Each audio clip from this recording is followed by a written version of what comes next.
she physically put me in the bed next to this undressed man who was very famous and had his hands like this, like this was just, you know, an average day for him. This is something that happens all the time. And I waited for her to leave, and I mean that lion in me, that fire in me, that my hair stood on end, and I became ferocious. I was like, this is not happening. But I had nowhere to hide, and I bolted, and I hid wherever I could think of to hide on a boat. There was no jumping off and swimming away, and there was nobody who was going to. I realized that there was nobody who was going to be empathetic to my situation, that this was nothing new to them. We did press all the time, and I was a little low energy, and it was, here, take one of these. It's a happy pill. It'll give you energy. So I didn't think of it at the time as like a bad thing or a drug. How old were you? I was 16. It must have been something that was similar to like an Adderall. Yeah. But they had got it from Mexico. I should have thought that's so sketchy, but I didn't, because I trusted the person. Mm-hmm. I do remember asking them for some for personal use. And then somebody else found out and let me know how bad that was. Some people thought it's a personal choice. And that I could just snap my fingers and choose one day, I'm not going to be depressed anymore. I'm going to be happy. I felt like it was not something that people understood or talked about, and I didn't know to ask for help. Hayden, how did you get the information that, oh, wow, this is postpartum, and then what was your first step? I went to treatment. I went to treatment the first time when my daughter was about 4 months old, because I wanted to fix myself. Because I was just leaning on that crutch. So you went into treatment for substance abuse? For alcohol. Now, your mom was also an actress. She was also your manager and acting coach for many, many years. And you say you eventually, you write in the book, you ended the business relationship of that in hopes of just having a mother-daughter relationship. Now, in the lead up to your book launch, unfortunately, your mom released the following statement. She says, after 20 years of trauma, I took the advice of professionals and chose the no contact route. So she has no contact with you. Are you hopeful that you might find a path to some sort of reconciliation? Can you read the look on my face? Can you read the bubble over my head? Fill in the blanks? You know, just because somebody is related to you does not mean you are obligated to have a relationship with them, especially when it causes you harm and trauma. And I also didn't know that that was an option to me. But when it gets to a certain point and someone is obviously more concerned about themselves than they are their own child, then that door, I mean, she slammed it pretty hard in my face. I've always said in the interviews, like, I hold on to a little bit of hope and leave that door cracked, and then she slammed it on me. You gave up custody because after having your daughter, you experienced postpartum depression, things spiraled, alcohol, and you and Vlad came to the realization you could not be together, but also for the safety of Kaya, she needed to go and be with him. We talked about how adults did not protect you. In this moment, you were trying to do what was never given to you, which was to protect her. Generally, you either tend to become your parent or you go in the opposite direction. And I mean, becoming a mom, even regardless of the postpartum depression, my want to fiercely to protect her from what I went through overpowered any need that I had or want that I had as a mother.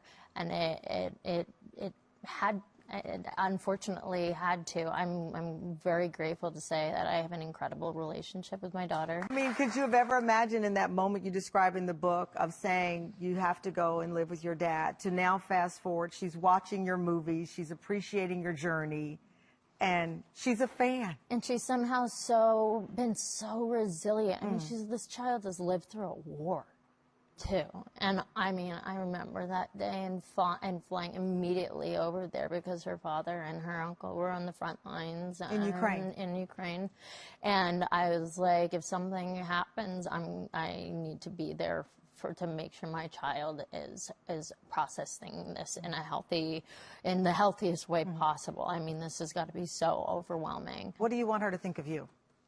I want to be an example of a powerful, strong, brave female woman, and one that can say no and put up personal boundaries and not get taken advantage of. And I would burn the world down for her. Your daughter, Kaya, you talk about what this looks like now and saying not being under the same roof with her every day has been one of the most gut-wrenching experiences of your life. I mean, I travel as much as I can to be with her. I FaceTime with her all the time. She listens to my Nashville music. No. She has always been such an incredibly resilient child. I'm so grateful that I have the relationship I have with my daughter now. And it sounds like you two have such an open dialogue. We're kindred spirits, and even though it was incredibly painful to lose my child, my daily life with my child the way I did,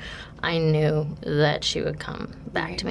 Neutrogena I was with for 10 years, and I mean, they have morals clauses, which had a huge impact in my life, because I was a teenager and I had all the paparazzi around me catching all of these gory moments. Like every moment, every cigarette that I smoked, or bad outfit, or oh, she's looking chunky in a bathing suit, oh, she has a fat vagina. I went through all of that. They were there for everything. Neutrogena was a huge part of my life. I had the morals clauses. They caught absolutely everything, and of all the things that they would fire me over, this was the last thing that I thought they would ever fire me over. And when I actually went out onto stage, it was live with Kelly and Michael, I had no intention or plan to talk about postpartum depression. It just came up, and I was just being honest. And never for a second did I think that anyone or cared that anyone would have a bad reaction to it. It was my truth. And so when I got that call that Neutrogena wanted to fire me over that, and my representative at the time said, that's illegal. You can't do that. When the doctor told you had 5 years to live, if you didn't stop drinking, what was that moment like for you? I was this was during the peak of abuse. You know, we're not patient people, and addicts want a quick fix. And To be honest, the reason why I wanted you here is because she is a survivor of domestic violence, and it is very difficult to talk. Hayden, is there anything you can tell us what happened? Just have some pinched nerves in my lower back. Oh wow, okay. But hoping you feel better. Good. Thank you so much. Are you on the mend? On the mend. On the mend? Pinched nerves in the back. That's a tough one. You got it, Hayden. Good luck. Bye. So many people have come up to me within the industry and outside of the industry and shared their stories with me and said, because you've talked about your mental health, it gave me the courage to be honest about mine and get myself help, and you saved my life. It's a big message. Losing my little brother, there's nothing like, I mean, he was my only sibling, and he was my younger sibling, and it was my job to protect him. And when I lost him, I felt like I lost half of my soul. I remember saying to somebody, and it hadn't even been a year, and I was like, don't ever expect me to get over the loss of him, because no matter how many years go by, he will always be beside me, and it will always be, I will always be heartbroken about it. I will never be able to get over it. It worked so much. You're having a child, you're what, 25 years old or something, right? So, you know, all of a sudden, you're a mom. Would that be the time, would you say, around the birth of your child that it was like social drinking became sort of a necessary crutch? Well, living in Nashville in general, it's what they do. They're drinkers. I'm living my life around. I'm scheduling it around my cocktail, the first cocktail that I have.